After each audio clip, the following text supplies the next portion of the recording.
On débute en compagnie du maire de Saguenay qui est avec nous, M. Jean Tremblay. Ça va bien ce matin? Oui, merci. On va débuter avec les sujets chauds de l'actualité. Hier, on parlait de la police de Saguenay, en fait, donc que les policiers seraient insatisfaits de l'administration. On allait même jusqu'à dire qu'on réclame la tête du chef de police. Comment vous avez réagi suite à cette nouvelle-là? D'abord, mon travail, là, hein, c'est de rencontrer ce monde-là, de voir comment ça... qu'est-ce qui se passe vraiment, puis d'avoir toute l'information. Écoutez, il faut savoir lire entre les lignes. Je ne veux pas étaler ça sur la place publique. J'ai dit à tous les médias que je ne parlais pas. Je ne veux pas parler plus ici. Mais à un moment donné, il faut comprendre qu'on est en période de négociation. Puis dire que ça va mal à notre service de police, honnêtement, là, si ça allait mal, je dirais, on va faire le ménage, puis ça va mal. Là. C'est pas vrai. C'est pas vrai. Si c'était vrai, c'était vrai. Il y a des départements que je nommerai pas, ils vont pas mal plus mal que ça. Oui. Alors, non. D'abord, je vais vous dire que l'avocat Fradette, là, il est très bon. Il est très habile d'avoir amené ça comme ça. Moi, si j'avais besoin d'un avocat, je vous le conseille en matière criminelle, il est très intelligent. Il a réussi, parce que lui, ce qu'il fait, c'est qu'il défend quelqu'un, puis il prend les moyens qu'il faut pour le défendre. Oui. Puis il le fait d'une façon très intelligente. Mais soyez pas naïfs, voyez clair dans tout ça, ça va pas si mal que ça dans le service de police. Donc, probablement que ça ira pas plus loin que ça. C'est ce qu'on va surveiller. On sait, en tout cas, au niveau de la criminalité, le rapport qu'on avait eu la semaine dernière, Très bon. que c'est ça, on a une diminution du crime. Donc, à ce niveau-là, on voit que ça va mieux. On va changer tout de suite de sujet. On va parler du dossier de ce matin. En couverture du quotidien, en fait, de Radio-Canada, un dossier exclusif. Une histoire de drone, un projet qui devait avoir à la base de Bagotville, puis qui a été, ou que je ne peux pas dire s'il a été annulé ou reporté, mais comment vous avez réagi à ça? C'est, tu sais, les journaux, là, à un moment donné, là, on va vous donner l'exemple. Aux États-Unis, les journaux sont tous pour Hillary Clinton, puis plus ils sont pour Hillary Clinton, plus Trump monte. Ça veut dire quoi, là? Regarde, là, les journaux dans l'histoire des drones. On vient, moi, que je connais ça, là. Le journaliste, c'est un journaliste du Lac-Saint-Jean qui écrit ça, qui est proche, qui est dans le comté à Denis Lebel. Denis Lebel est dans l'opposition. Denis Lebel, c'est lui qui fait voir que ça ne marche pas. Je veux bien croire tout ça, là. Denis Lebel, il a été un excellent député. Mais s'il voulait annoncer les drones, puis il dit que ça marchait dans son temps, il aurait dû les annoncer, parce qu'on lui a demandé de les annoncer. Quand j'en ai parlé, on était ensemble en Angleterre pour l'histoire des drones puis des avions, puis j'ai dit ça a été, tu te parles pas, puis je veux pas que tu parles. Bien là, je veux pas que tu parles à ta peu, là. À un moment donné, là, il est rendu qu'il parle, il est dans l'opposition, c'est pas la même game. Ouais. Je vous dis pas qu'on va les avoir. Je vous dis pas que c'est un dossier qui est très inquiétant, puis il faut... mais de là à dire que c'est le temps de faire une nouvelle aujourd'hui, je me demande quelle nouvelle qui sort aujourd'hui. D'ailleurs, j'ai parlé aux journalistes hier. J'ai dit, quelle nouvelle que tu as? Il dit, il avait commandé des travaux, puis ils les ont abandonnés. C'était pas pour des travaux, pour des drones qu'il avait commandé. Tu commandes pas des travaux quand tu n'as pas fait l'annonce, tu n'as pas pris la décision. J'ai dit, ne sois pas naïf, là. Puis surtout, un aussi gros montant d'investissement. Mais je ne vous dis pas qu'on va l'avoir, là, parce qu'oubliez pas une affaire, là. Les Maritimes, il y a beaucoup de députés libéraux, mais on est mieux positionnés. Il y a un jeu politique dans tout ça. Mais la nouvelle d'aujourd'hui, là, en fait, elle n'a pas de rapport. Là. OK.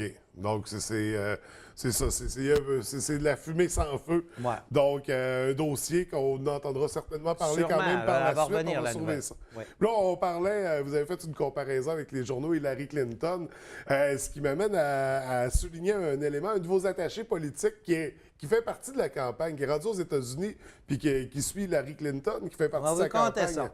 Il y a un jeune qui est à mon bureau. Il s'appelle Louis-Martin Leclerc. Lui, il a 20 ans. Il n'est pas vieux. Je l'emploie comme emploi d'été. Ouais. Je m'aperçois bien que le petit gars, il est allumé, puis il clique, puis il y a des relations partout, puis tong, tong, tong.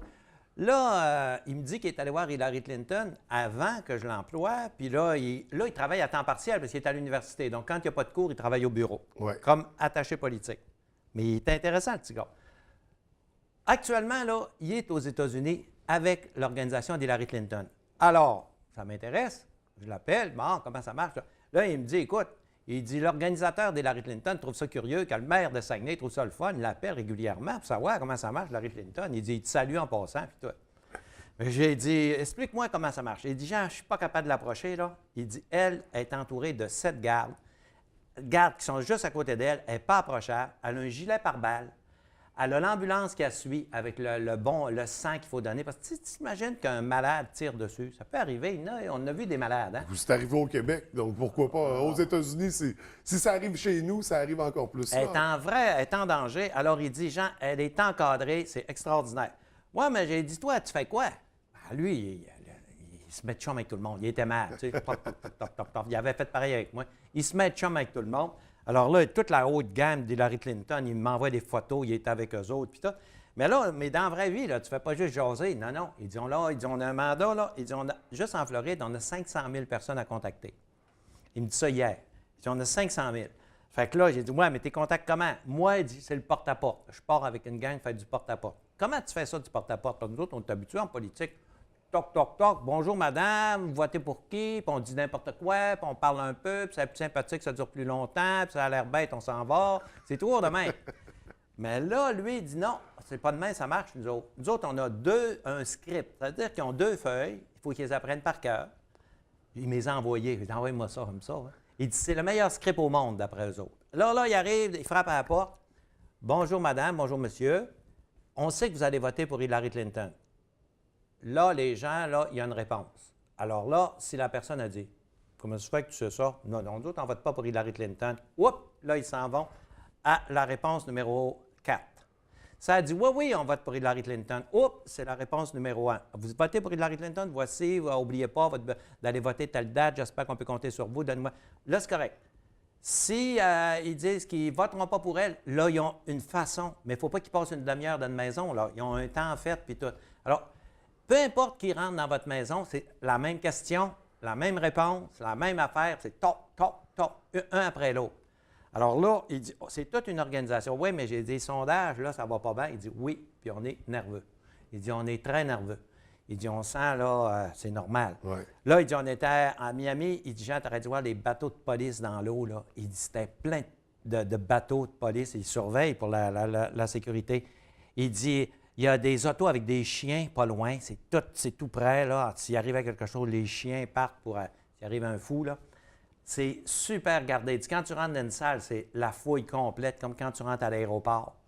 Alors, il dit, c'est gardé. Puis il dit, quand Jennifer Lopez est venue faire son show, là, il dit, il y avait 100 000 personnes. Et ça, c'est 2 fois le stade olympique. Oui.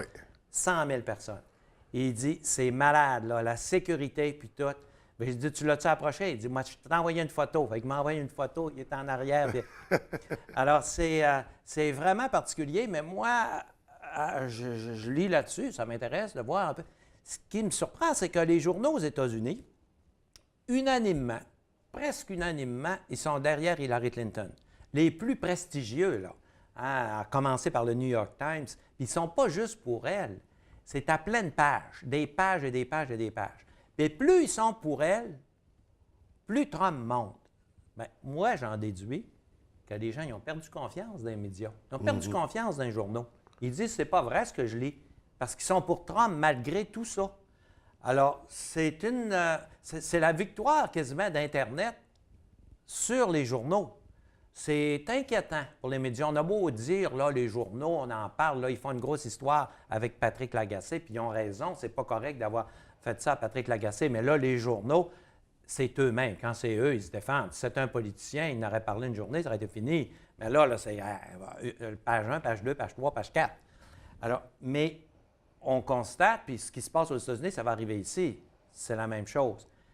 Là, il est certain que peu importe qui va être élu, les citoyens n'ont pas confiance. Ça va être la première fois dans l'histoire des États-Unis où un président est nommé et la grande majorité des citoyens n'en ont pas confiance, même si c'est Hillary Clinton.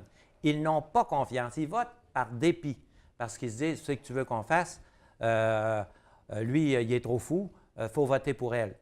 Mais ils n'ont pas confiance, puis ils sont persuadés qu'elle n'est pas honnête. Ça fait drôle, là, ça va aller comment? Puis là, c'est la police qui s'en mêle parce que le chef du FBI, elle n'arrête pas. Encore hier, 2 affaires. Il rouvre l'enquête sur les emails, puis il met sur la sellette une vieille enquête de M. Clinton qui a été conclue en 2005. Il remet ça sur la carte. Ça, c'est la police qui, elle, se mêle de la campagne politique. On va avoir un show cette semaine.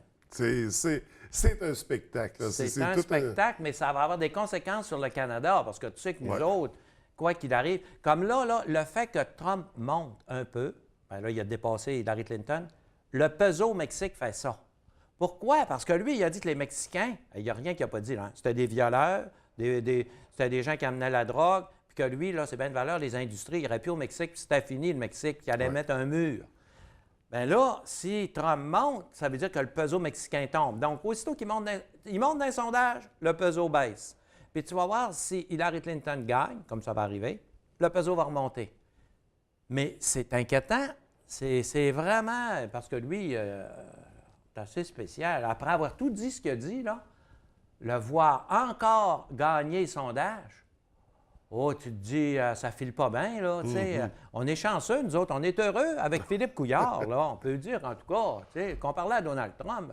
Il y a des gens qui ont beau le critiquer, c'est un monsieur, puis il parle bien, puis il est intelligent. Également, à Justin Trudeau. Tu ne compareras pas Justin Trudeau avec Donald Trump. Difficilement. Fait qu'on est chanceux au Canada, sauf qu'on va avoir à subir le contre-coup de ce qui va se passer là-bas. Là. Hey, les musulmans, lui, là. Puis les Syriens, là, ils disent, vous retournez tous chez vous. Les Syriens, là, on a à Saguenay. C'est les gens les plus honorables qu'il n'y a pas. Là. C'est du monde. Oui, ça. Les Syriens qu'on a ici, on peut le dire. Là, on va vous retourner chez vous. Ah non, il est assez éveillé. C'est une campagne assez particulière. C'était intéressant d'en discuter avec vous. Écoutez, c'est tout le temps qu'on avait, malheureusement. Je voulais parler un peu du déneigement. On est au mois de novembre. Ça ira à notre prochaine rencontre. Notre prochaine, il va y avoir encore de la neige. Oui, j'en suis convaincu. Merci beaucoup, M. le maire. Je vous souhaite une belle journée. Merci.